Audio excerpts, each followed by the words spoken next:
look really cool, and it does not. I feel even older than I actually am. But let me welcome you in the words of a Persian poet. I was born in Afghanistan. I come from a Muslim background, but I'm a follower of Jesus Christ. And so tonight I want to talk to you about why does God exist, and why is that question important?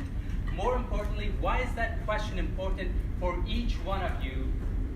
Why is that question important for each one of you? So let me welcome you in the words of the Persian poet, and he puts it this way: welcome, welcome, welcome. Whoever you are, wanderer, worshiper, lover of leaving, this is not a house of despair, welcome, to which I add these 4 lines.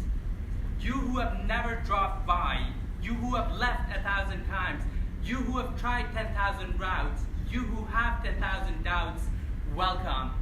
So some of you, all of you come from different backgrounds, possibly with different struggles. Some of you have believed in God from the time you were young. You were brought up in a family that believed in God. And some of you may not have been born in a family that loved God or believed in God, and yet here you are. You're here to be with your friends and hang out and have a great time. But tonight I want you to consider this question: does God exist? And more importantly, does it matter? Does it matter if there is a God who created me? Does it matter that there is a God who can be my father? Or it doesn't matter? Can God be someone who is far away, transcendent, doesn't care about me whatsoever? The reason I raise this question in that particular way is because my mom first faced this question when she was about your age. She was 14 years old when she got married, and by the age of 16, her life was just horrific. She was going through a lot of physical abuse from her husband, and she tried to take her life 4 different times. And the mic is off. But because I speak so loud, you may not have even noticed that. That is so much easier on my throat. My mom, she was 14 years old when she came face to face with this question, even though she believed in the fact that God exists, but because in her religion, as a Muslim, God was so far away, it made no difference. One night after my dad literally beat her up to the point where she passed out, all bloodied and all in pain and full of suffering and sorrow, she wept and she cried out and said, "God, do you exist? God, do you even care? Do you exist? Why am I here? Why was my father taken away from me when I was 5 years old? My grandpa was dragged out of the house. 3 days later, we found him in a ditch. He was with 3 bullets in his body, shot by the Mujahideen. 2 of my mom's uncles were killed. And so in her life, with all that suffering, and we will cover some of this question, well, why is there suffering in the world in the next couple of weeks? So I don't want to talk too much about that. But does God care about me as a person? Not about the world, not about the thousands of galaxies that exist, not about the world of nature, but me as a person, as a high schooler, as someone who's in grade 9 or someone who's in grade 12 who will be going to university perhaps next year, or joining a trade, or doing something with my life. Does my life matter to God? And so I think of that question. That's the first time this question came up in my family. My mom crying out, "Do you exist and do you care?" And this question became more personal to me when I grew up a little bit older. The Taliban captured Afghanistan when I was 4 years old. We had to escape and move to Pakistan. And in Pakistan, we lived as refugees. And I never went to school until I came to Canada in grade 7. So if I struggled with English, I never went to school. And I didn't know English when I came to Canada as well. So as I was growing up, from the time I was 5 years old till I was 12 years old, we used to make carpets from 5 o'clock in the morning till 6, 7, 8 o'clock at night, every single day, 6.5 days a week. And I remember one time as we were working and the weekend was coming, the weekend, quote unquote, Friday afternoon is the time we took off. My parents said, we are going to go to your grandma's house this time this afternoon, this Friday afternoon. And I was so happy. I was looking forward to that day every single day. And every day when we woke up, I was happy to work because I knew we were going to go visit my grandma. Until Friday was there, and I was absolutely exhausted, but at the same time completely ecstatic by the fact that I was going to go and see my grandma. And then my dad came and said, I'm sorry, but we have to continue working. Because if we don't continue working, the carpet won't be done. If we can't finish the carpet, we can't sell it. And if we don't sell the carpet, we won't have rent and we won't have food. And so as he said that, in my own heart, I wanted to burst out in tears. But I controlled myself and I continued working. And a couple of minutes later, I just left and said I have to go to the bathroom. I went to the bathroom and just wept. I was exhausted. At this time, I was only 7, 8 years old. I was completely done with life. And so at that time during my life, I cried out and said, God, do you even care? I'm not even asking for too much. All I asked for was this afternoon to spend with my grandma, and I can't even do that. Do you care about me? Are you even there? My family, after that, came to Christ. I accepted Jesus as my Savior and loved the Lord. And with the third time I faced this question was when I was at the end of grade 8. One of my friends, she was an atheist, and we were really good friends. We always used to discuss different things. And one day as we were walking to school, as some of you do, I'm sure some of you watch school. As I was walking to school with her, she asked me, Samir, why do you even believe in God? And that question had never been asked from me. In Afghanistan, in Pakistan, people generally believe that there is a God. They may not believe that He cares about us and etc., but they believe that there's some kind of a God. To ask the question, is there a God, is like asking, does oxygen exist? Everyone believes that God exists. And so when she asked me this question, does God exist? I didn't know what to say. I was completely dazzled by that fact. And so I said the first thing that came to my mind. I said, have you seen the stars and the moon and the sun? How can they all exist if there is no God? To which she turned to me and said, have you ever heard of gravity? Have you ever heard of gravity? In essence, what she was saying is, have you heard of the laws of science? Science can explain that there is a God, there is a world. Why do you need God? Why do you need God to be able to explain the universe? Why do you even believe in Him? And that question struck me, because here I was basing all my hope and my joy and my life and my purpose on this one fact, that there is a God who loves us, and yet if He doesn't exist, I'm building my life on an illusion. Are you building your life on illusion? Do you know why you believe in God? Or is it something that you were just brought up with? This is why these questions are so important. If not today, tomorrow, someone will ask you, do you believe that God exists? When you go to university, perhaps, when you grow up and you're talking with some friends, someone will inevitably look you straight in the eye and ask you, does God exist? Why do you believe this? And this is all well and fun while we are here and we all believe in God, but in that kind of a context, that question may make you stumble and doubts may creep in, and the God that you're singing about today may become a complete stranger to you. That's the danger. And this is why we need to know the reasons. We need to know why. Do I believe in God? Does God exist? Not as someone who just comforts me, but as someone whose reality is so evident that my life can be based on His existence, not the other way around. Do you follow me? His existence is so evident that my life is based on Him, not His existence, based on my desires and what He can provide for me. He exists, He provides the foundation, and I exist to enjoy Him and to worship Him. And so can I base my life on that one fact? We don't have a lot of time, so I'm going to deal with the question of does God exist from a scientific perspective.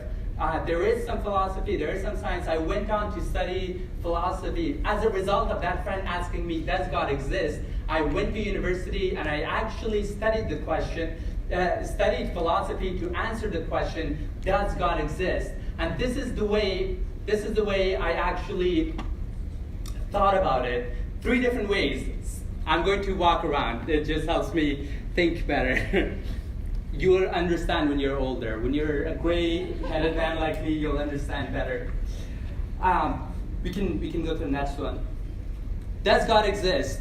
How do we understand science? What does science teach us? Well, we can classify science in 3 ways as it applies to the question of God. In 3 different ways. There are scientific facts, there's neutral facts and theories, there's negative claims and assertions, and there's positive pointers. There's scientific facts that we can think about. Who can give me a law of who studies science? Has anyone taken a class in science here? Chemistry. Nice. You guys, I'm sure everyone has to take at least one science class, right? And so there's 3 kinds of 3 different ways we can classify scientific facts when it comes to the question of God. First, there are scientific facts, the answers to which doesn't matter when it comes to the claims of God's existence. What do I mean by that? We can go to the next one. Next slide, please. The truth or falsity of such facts or theories are irrelevant to the question of the existence of God as such. What do I mean by that? H2O is water. Does anyone disagree? You need more science classes if you do. Right? H2O is what? Water. Does anyone disagree that there is such thing as gravity? No, gravity exists. That's a fact, and we know it. There's other things, like, for example, there are 4 fundamental laws, fundamental forces in the universe. There's the gravitational force, there's the strong force, electromagnetic force, the weak force. All these 4 forces that determine the laws by which the universe is governed. And the question of God, whether God exists or not, ultimately that is not determined by what these laws are. Whether God exists or not, H2O is still water. Right? I'm very happy to answer any questions. If there's any confusion, raise your hand. I'm happy to take your questions. So if there's anything confusing, just raise your hands. We can talk this out. H2O is water, whether God exists or not. 2 plus 2 equals 4, whether God exists or not. These are what I call neutral facts. Whether the universe is atheistic or theistic, these facts still hold. Now, there's a second category of scientific facts, and these are what I call negative claims or assertions. So essentially the way I define it is, the truth of such statements would falsify the evidence for the existence of God. If there is a certain kind of theory that can prove that God doesn't exist, then that theory can be taken as evidence for the non-existence of God. Okay? So there is neutral facts. Now there's actual scientific claims that can tell us, does God exist or not? These negative claims will prove that God doesn't exist if they're true. And if they prove that God doesn't exist, then our faith is completely, the foundation of our faith is completely destroyed. Here's my response. Now, some of your friends might come and say, oh, science has proved that God doesn't exist. Have you heard that claim before? No? Some of you have. Like your friend, I've heard this so many times in some of my philosophy of science classes, I've had the professor just say, well, with modern science, how can you even believe in God? God is a fairy tale. Science has disproven the existence of God. So that's what I mean by the negative claims or assertions. These are supposed to prove that God doesn't exist. And this is the way it is generally argued. Essentially, God doesn't exist because we cannot prove scientifically that He does. God doesn't exist because we cannot prove scientifically that God exists. Because science cannot prove the existence of God, what does that show us? The atheist will say that itself shows that God doesn't exist. Because science can't prove that God exists, we have to believe that God doesn't exist. But that is very problematic. Here is the reason why. Science cannot prove many things. I'm sure some of you are already thinking of examples. What can science not prove? Here's the audience participation part of the class. What can science not prove? Yes. Here's a logical question. Which came first, the chicken or the egg? Can science prove that? As a matter of fact, let me answer that question. Last year, in one of the journals of biology, it came out that actually chickens come first, not eggs. Wow. Mind blown. So, yes, until last year, I'll tell you what. Until last year, we couldn't answer the question, did the chicken come first or the egg? Last year, because they did some studies on the eggshell and the membrane of the shell, I'm not a scientist, it was proven by the proteins that were in the membrane that actually the chicken must exist prior to the egg. I don't know how it came. I can't answer the question where this. Yeah. So where was I? There was what else can science not prove? Yes. The creation of the first cell. Yes. That is an incredible point. Yes. How did the first cell came into existence? How did life begin? Science cannot and has not told us how that process began. We have no idea. When it comes to the question of how did life arise out of matter, science is completely silent. It has not proven anything. Anything else? Can you think of anything else? Let me give you some easy examples. Friendship. How can you prove that your friend is really your friend scientifically? How can you prove love? Does my mom love me? Does my wife love me? I'm married now. I saw mama's boy, I suppose. Does my wife love me? How can science prove love? It can prove some electrons shooting in my brain, but it can never prove that love exists. What about morality, right and wrong? How do you prove right and wrong scientifically? How do you prove that killing someone is wrong scientifically? We may have a revolutionary answer in the back.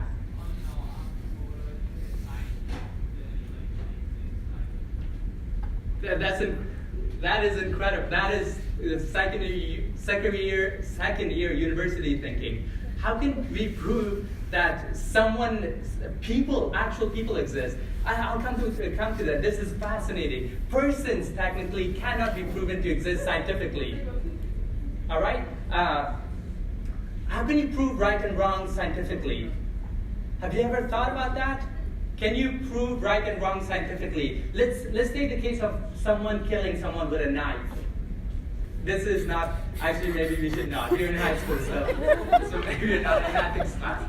You cannot prove right and wrong. You cannot prove love. You cannot prove the most basic human realities. You cannot prove math. You cannot prove morality. You cannot prove any existential understanding of who we are as human beings. What is our purpose in this universe scientifically? When it comes to these questions, science is completely silent. And so, just because science cannot prove the existence of God tells us very little about the fact whether God exists or not. don't be deceived. Some people might very well try to tell you that science has proven the existence of God to be false. It's not the case. You can go and study it. Go read and read and read until you yourself can figure this out. Science has said nothing on this topic, and scientists can pretend to say otherwise. They're wrong. They're wrong. They just do not know the nature of evidence and the nature of methodological presuppositions. Big words, I'll leave it at that. Hopefully that will cause you to go read some more books about this topic. So, we said neutral claims, we said negative pointers, and finally, let me tell you some positive pointers. How can science tell us or point to us that there is someone that we call God? Here's my evidence for it. It is not, here my reasoning is in this way. It's not just that it's not that we need science to explain God, but rather we need God as the reason that science can explain anything. How can science explain reality? How can science explain reality? How can I say my brain somehow relates to reality? How can I know my thoughts are actually about truth? These are philosophical questions. How do I know that everything outside of me exists? Again, science cannot say anything. Science assumes that there is such thing as reality it can talk about. And so when we talk about the positive pointers from science to God, the fact that science can explain something shows us that God exists. The reasoning for it is this way. God, who is all truth and has created us to search for truth, will not deceive us in our search for truth in reality. God, who is all truth, was created us to search for truth, will not deceive us in this search. Yeah. And maybe I'll say it louder on this side. This time. Maybe I'll get it. So think about this very clearly. God, we believe, and if you read the Word of God, John chapter 14, for example, Jesus says, "I'm the way, the truth, and the life." And then we also read in Titus, for example, God, who is the source of all truth, who cannot lie. 1 Timothy, 2 Timothy, we have multiple references to the reality that God who exists is truthful. The God that we believe in is truthful. And if God is the truth, and He has created us, it completely goes against His nature to make us in such a way that we will be deceived by reality. Our minds can understand reality, otherwise God is false. God is not true. God would be lying to us. I will allow to think about this. This is not enough time to actually prove these things, because you can talk hours about these realities, but I don't have. So let me end it in this way. I think I have 2 more minutes. 5 more minutes. 10. 10 more minutes. Perfect. Okay, back to my argument.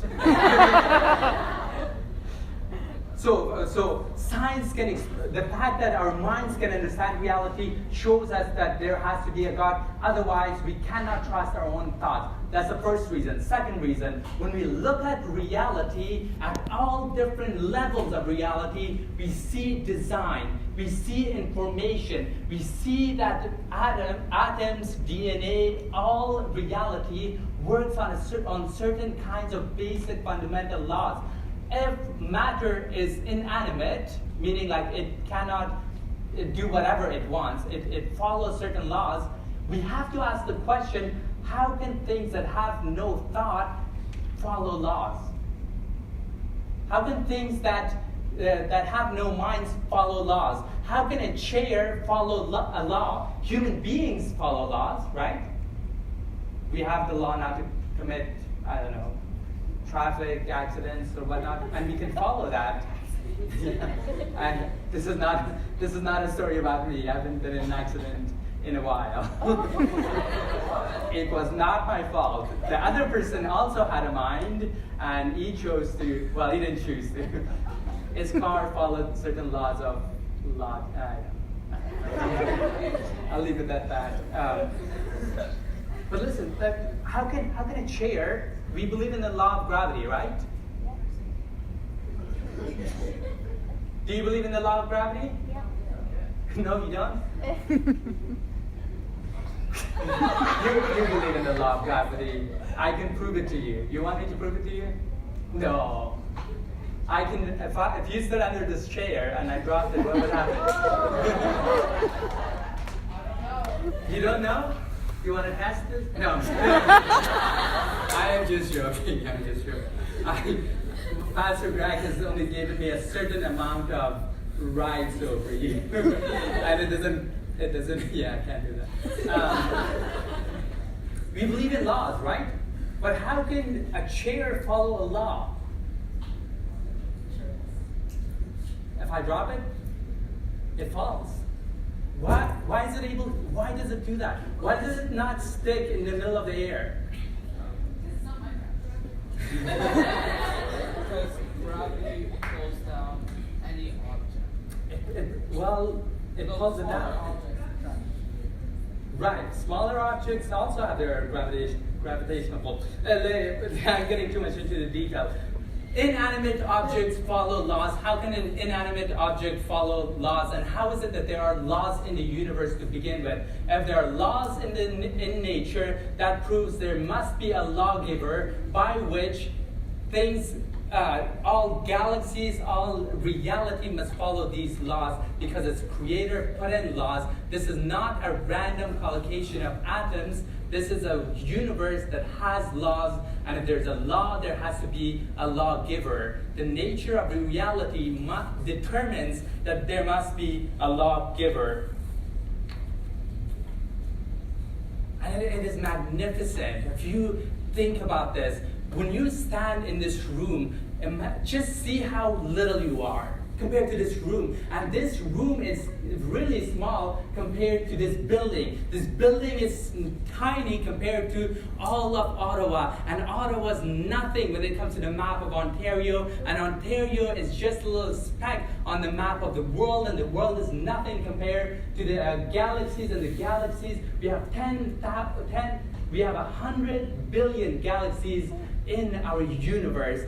We are nothing compared to everything else. But look at this as well. When you look at yourself, when you look at who you are, and you look at the fact that you're built, you're made of, there's not only billions of galaxies outside of you, you're made up of billions of atoms, you yourself, and every atom is made out of smaller parts. We have electrons, we have gravitons, we have protons. And how does all of this universe and reality able to follow laws? How is it that, have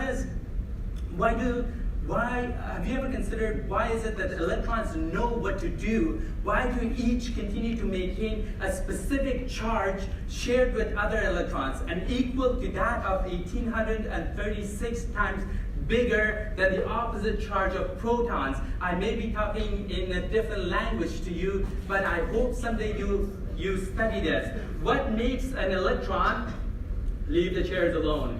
That's the new law.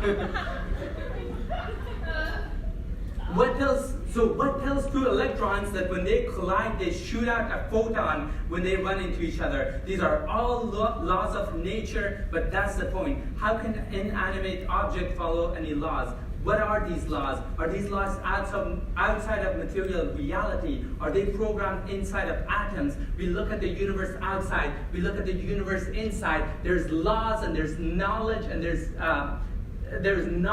there's laws, there's information, and there's structure to all of reality. And all of this shows me that we are not just a bunch of atoms in in a state of anarchy with no design. There's design to the universe, and if there's design, there must be a designer. I can look outside of myself, I can look within me. All I see is that the whole universe claims that it has a creator, and it has, the Word of God says, a designer.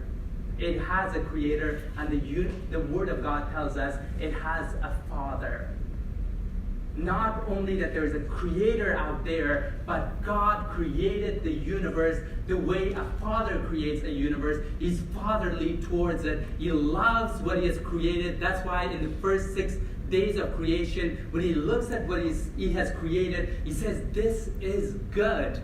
This is beautiful. What he has created is beautiful. And he has created each one of you for a purpose. There's laws that govern the universe. There's the reality of a relationship he wants to have with you. He wants to be a father to each one of you. And when my mom called out to God, who she did not know about, God was a father to her. And in a dream she saw that she fell asleep and 2 angels took her to heaven, and there was a room, and in the middle of the room there was a throne, and a man was sitting on the throne, and the angels told her to worship him because he is the living God. And she had never heard about Jesus. 7 years after she saw this dream, she heard about Jesus, and for the first time knew that she didn't only have a creator, but she has a father that loves her.